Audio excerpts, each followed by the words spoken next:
దాడులు చేస్తారా? అక్కడికి వెళ్ళడానికి లేదా? అమరావతి భాగం కాదా? వాళ్ళు అంతకు ముందు వెళ్ళిన వాళ్ళు వీసా తీసుకోవాలా? ఇవన్నీ అన్నారు. ఎవరో అనలేదు. మీరు ఎప్పుడైతే అమరావతిని ఎడారని, శ్మశానం అని, దాన్ని అక్కడ కిల్ చేయాలని చూసిన వాళ్ళే అక్కడికి వెళ్ళి, ఎవరు రౌడీ షీటర్లు, రౌడీ మూకలు అందులో ఉన్నవాళ్ళు. ఆ విజువల్స్ అన్నీ కూడా మనం చూపించాం. తెలుగుదేశం పార్టీ ఆఫీస్ పగలగొట్టిన వాళ్ళు, ఇంకో దాడుల్లో ఉన్నవాళ్ళు. సో ఈ రౌడీ మూకల్ని రైతుల ముసుగుల్లో వెళ్ళి రెచ్చగొట్టే ప్రయత్నం గురించే అభ్యంతరం.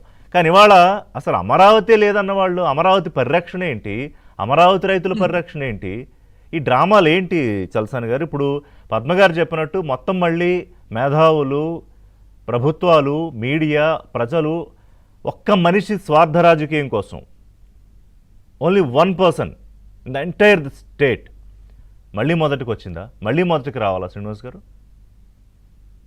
ఇక్కడ మీరు సుధాకర్ గారు చరిత్ర ప్రసిద్ధి చెందిన అమరావతి నుండి మాట్లాడుతున్నారు. ఆంధ్రప్రదేశ్ రాష్ట్రంలో అత్యధిక బాగా నేరిన పెదవేగి ఏలూరు నుంచి ఇక్కడ పక్కన ఉన్న దాని నుంచి నేను మాట్లాడుతున్నాను. ఓ చారిత్ర ప్రసిద్ధి గల ప్రాంతాలు అమరావతి కూడా. ఇవాళ 2000 సంవత్సరాల క్రితమే మన ఈ దేశానికి కాదు, ఈ దేశంలో మగధ సామ్రాజ్యాన్ని జయించిన చరిత్ర అమరావతి నుంచి వెళ్ళిన ఆంధ్ర శాతవాహనం, గుజరాత్ను కూడా జయించిన చరిత్ర ఉంది. గొప్ప చరిత్ర. సరే, coming back to this point. ఇవాళ నా బాధాకరం ఏంటంటేనండి, ఆ రోజు అన్ని బాధలు జరుగుతుంటే మహిళలు రోడ్ల మీద వచ్చి పోరాడితే ఎంత దారుణంగా వాళ్ళ మీద వ్యవహరించారో వెంకటేశ్వర స్వామికి చెప్పుకుందామని వెళ్తుంటే, నెల్లూరు దగ్గర అక్కడికి వెళ్తుంటే కనీసం భోజనాలు చేయకుండా అన్నంలో మట్టి కొట్టిన పరిస్థితి తీసుకొచ్చారంటే, మళ్ళీ ఇప్పుడు వీళ్ళు కావాలనుకునే ప్రభుత్వ అధికారులు వచ్చిన తర్వాత కూడా పోరాటం చేయాలనే పరిస్థితి వచ్చినట్టు నాకు అర్థం కావట్లేదు అధికారులు. సరే, దట్స్ అప్ టు దెమ్ అండి. కానీ నేను ఏదైతే ఉందో, నేను ఒక పార్టీ స్టాండ్ వినిపించుకోలేను. ఒక పార్టీ వారు నాన్నకల్లాగా చెప్పినట్టు ఐ కెనాట్, ఆయన చెప్పిన మాట్లాడితే ఆయన మాట్లాడచ్చు. నా అభిప్రాయం నేను చెప్తానే నాకు. కానీ నేను స్పష్టంగా చెప్పాను ఎవరేం చేస్తున్నారు, ఎవరేం చేయబోతున్నారు, ఎంత దుర్మార్గం చేస్తున్నారని. అందుకని ఒకటి మనం మాట్లాడుకున్నాం.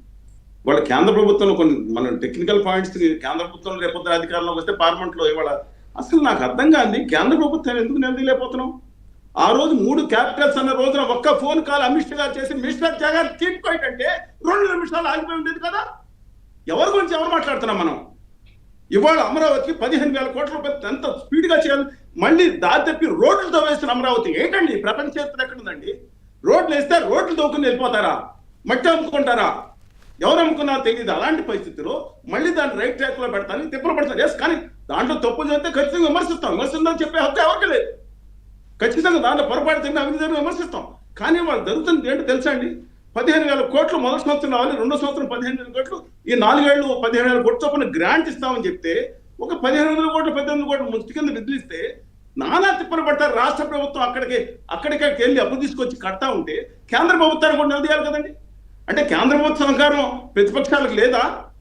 ఆ రోజు గౌరవ ఆర్థిక శాఖ మంత్రి గారు మేము ప్రధానమంత్రి గారు దత్తపుత్రుడిలా చూసుకుంటామంది ఎవరినండి? ఏం జరుగుతుంది? ఎందుకు ఇక్కడ మనం మాట్లాడుకున్నాం? 2 నిమిషాలు ఢిల్లీలో తలుచుకుంటే అవదా? కనీసం జగన్మోహన్ రెడ్డి గారు నేను అందరూ మాట్లాడి నేను తిట్టక్కర్లేదు. జగన్మోహన్ రెడ్డి గారు మార్పు రావాలని కోరుకుంటున్నాను నేను. కనీసం ఇది అర్థం చేసుకోమని చెప్తున్నా. కక్ష సాధింపు ఎవరి మీద వద్దండి. కక్ష సాధింపు చంద్రబాబు గారి మీద పెట్టుకుంటే, లేదా కళ్యాణ్ బాబు గారి మీద పెట్టుకుంటే పెట్టుకోమనండి. ఇది రాష్ట్రం మీద కక్ష సాధింపులు ఉండకూడదు. ఒక ప్రాంతాల మధ్య విద్వేషం వచ్చింది. జగన్మోహన్ రెడ్డి మావిగన్ అంటే స్పందించాలి కదా కేంద్రం అనేది, అదే మీరు అనేది? నేను ఖచ్చితంగా చెప్తాను. ఆ రోజే కనుక 3 రాజధానులు ఒక్క ఫోన్ కాల్ ఆపి ఉండేది. విద్యార్థిగా చెప్తున్నాను నేను. ఎవరే పార్టీలు అక్కడ సుధాకర్ గారు నన్ను అడగండి ఉన్నారు. ఎవరు మహిళలను పొట్టు చేయడం, ఎవరు అవమానించారు, ఎవరైనా పక్కన నేను వాళ్ళకు ఒక ఫోన్ కాల్. సరే, అదే దాని గురించి వాళ్ళు ఏమొచ్చింది 60,000 కోట్లు కానీ గ్రాంట్ వచ్చి ఉంటే పరిగెట్టలేదు. ఇంకా తిప్పలు పడతా ఉంది రాష్ట్ర ప్రభుత్వం వాళ్ళ.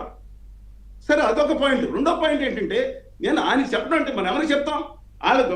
నానమాన బొత్స గారు కూడా డ్యూ రెస్పెక్ట్ బిజినెస్ అనుకోద్దండి. ఇవాళ ఎవరు చెప్తారు ఆయనకి? సకల శాఖ మంత్రిగా వ్యవహరించిన సజ్జల్ గారు చెప్తారు. ఎవరు చెప్తారు? రాష్ట్ర నాయకులు చెప్తారు. పెద్ద మిత్రుడేట్టుగా చెప్పాలి. మీరు వెళ్ళే స్టాండ్ ఏంటి? మీరు తోకుంటారో రాష్ట్ర వాళ్ళ పార్టీ పడిపోతుందో లేదో, గెలుస్తుందో లేదో, నన్ ఆఫ్ అవర్ బిజినెస్, మా బిజినెస్ కాదు, లేదా ఇంకోటి బిజినెస్ కాదు, పార్టీలు చెప్పుకుంటారు. కానీ రాష్ట్ర నాశనం అవుతుందని చెప్పాలి కదండి. ముఖ్యమైన కార్యక్రమం మీద దృష్టి పెట్టమనండి. హోదా విభజన హామీ మీద చెప్పడానికి 15 లక్షల మంది యూత్ ని ఎంపవర్మెంట్ చేసే విధంగా హక్కులు సాధించడానికి అందరూ కలిసి ప్రతిపక్షాలను సిద్ధంగా కలిసి పోరాడుతుంది అమ్మనండి. కానీ ఇదేంటండి డిస్ట్రక్టివ్ పాలిటిక్స్?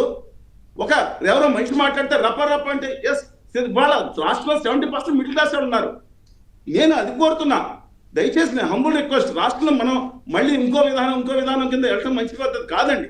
ఇవాళ కేంద్రంలో ఇబ్బంది జరుగుతుంది, అందరూ కలిసి వెళ్ళాల్సిన పరిస్థితి. మళ్ళీ మనం కూర్చుని ఒక ప్రాంతాల మీద నేను అడుగుతాను ఒకసారి, ఏంటి ఇంతకుముందు కృష్ణా గుంటూరు జిల్లాలో కాన్సన్ట్రేషన్ అన్నారు, మీరు మావిగారంటే నాకు అర్థం కావట్లేదు ఏ విధంగా. అది ఇంకోటి చెప్తాను దయచేసినండి. ఈ మన అమరావతి ప్రాంతంలో మొత్తం ఈ 70,000 ఎకరాల్లో కేవలం 4-5 ఎకరాలు మాత్రమే నదికి అనుకున్న జరీబు ప్రాంతాలు. అందరూ బయట నుంచి వచ్చేసి 6 పంటల బండి భూమి, 10 పంటలు ఇష్టం వచ్చినట్టు ఎవరు ఇష్టం వచ్చినట్టు వాళ్ళు మాట్లాడుతున్నారు. మెట్ట ప్రాంతాలు ఎన్నో ఉన్నాయి, అనంతపురం కానీ మిగతా కానీ ఎండ్రా కానీ ఎలాంటి ఏం తెలుసు వాళ్ళకి. కాలువలు ఉన్నాయి, కనీసం బోర్డు కూడా పడిపోతే నీళ్లు వస్తుంటే ఎత్తిపోతలు కూడా పెట్టుకోవాల్సిన ప్రాంతం అది. 25 మీటర్ల నుంచి కొండలు కూడా ఉన్నాయి. ఇవాళ అమరావతి నేను ఛాలెంజ్ చేస్తున్నాను, రమ్మనండి. ఇవాళ ఆ రోజు వచ్చారు కదా, ఎన్జిటి నుంచి సపోర్ట్ చేస్తామని చెప్పి ఢిల్లీ నుంచి దేవసాయం గారు వచ్చారు కదా, మేధా పాటకర్ గారు వచ్చారు కదా. ఇవాళ అడుగుతున్నాం, మచిలీపట్నం నుంచి విజయవాడ వరకు కాలువలు ఉండే భూమి ఈ దేశంలో అత్యంత ఫెర్టైల్ ల్యాండ్. ఛాలెంజ్ చేస్తున్నారు, రమ్మనండి. ఏమైపోయారు వీళ్ళందరూ పర్యావరణ ప్రేమికులు? ఆ రోజు మాట్లాడొచ్చారు కదా. నేను పాయింట్ పాయింట్ మాట్లాడుతున్నాను, రాజకీయాలు మాట్లాడట్లా. ఇవాళ మళ్ళీ విజయవాడ నుంచి గుంటూరు వెళ్తుంటే ఈస్ట్ గా ఉన్న ప్రాంతం అంటే రేపు ఈ ప్రాంతాలన్నీ కూడా రైట్ గా ఉన్న ప్రాంతాలు, మెట్ట ప్రాంతాలు, కిందగా ఉన్న ప్రాంతాలు అవన్నీ అర్బనైజ్ చేసుకుని ఆపుతారా? రేపు వర్షం వస్తే నేను ఒక ఫైనల్ కూడా చెప్తానండి.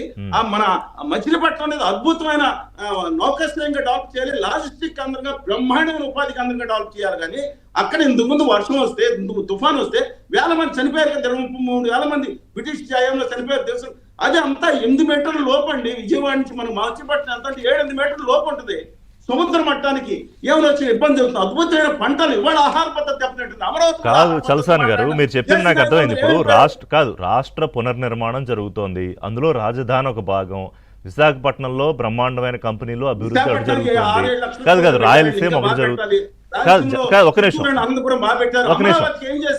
నిమిషం, నా పాయింట్ వినండి. రాష్ట్ర ప్రభుత్వం అమరావతికి ఒక ఉపాధి, అన్ని వర్గాల నివాసం ఉండాలి అమరావతిలో. అది నేనేమంటున్నానంటే అక్కడ ఏమేం చేయొచ్చు అనేది కావాలంటే పెద్ద వేదిక పెట్టి చర్చే పెట్టచ్చు. కానీ అసలు ఈ పెద్ద మనిషి వచ్చి అసలు అమరావతి వద్దు కాదు, ఒక నిమిషం, కాదు నా పాయింట్ వినట్లేదు మీరు. ఒక నిమిషం, మీ పాయింట్ నాకు అర్థమైంది, నా పాయింట్ వినండి. ఇవాళ నాకు ముఖ్యమంత్రితో పని లేదు, రాష్ట్రంతో పని లేదు, రాష్ట్ర ప్రభుత్వంతో పని లేదు, ప్రజలతో పని లేదు, పార్లమెంటుతో పని లేదు, దేశంతో పని లేదు, నా పిచ్చిలో నేను ఉంటాను, నేను మావిగానే కడతాను అనే పెద్ద మనిషికి మీరు ఏం చెప్తారు? ఈరోజు ఏం చెప్పాలి, ఎవరు చెప్పాలంటున్నాను నేను. ఏమండి, ప్రజలు ఇప్పుడు ఆ రోజు మాట్లాడిన తర్వాత ప్రజలు కదా మాట్లాడినాడు. నేను కేంద్రం చెప్పాలి, తర్వాత ప్రజలు అర్థం చేసుకోవాలి, ఆయన కూడా జ్ఞానం రావాలి ఈ విషయంలో. మిగతా విషయాలు నేను మాట్లాడి కనీసం ఏం మాట్లాడుతున్నారా, సోయి ఉందా లేదా, కనీసం ఒక విజ్ఞతతో లేదా కామన్ సెన్స్ తో ఆలోచించే పద్ధతి లేకుండా ఉంటే మరి ఏం చేస్తాం? కేంద్రం మాట ఒక్క నిమిషం ఫోన్ కాల్, ప్రజలు బయట తప్ప వాళ్ళ కార్యకర్తలు ప్రజలు చెప్పాలి, ఆయనకన్నా సోర్యాలి. మూడు రాకపోతే మనం ఏం చేస్తాం? పద్మ గారు, ఇప్పుడు ఆయన ఏమంటున్నాడంటే ఎస్ ఇది నా political agenda, I'm standing for this అంటున్నాడు. ఇప్పుడు మిగతా కూటమి ప్రభుత్వం కూడా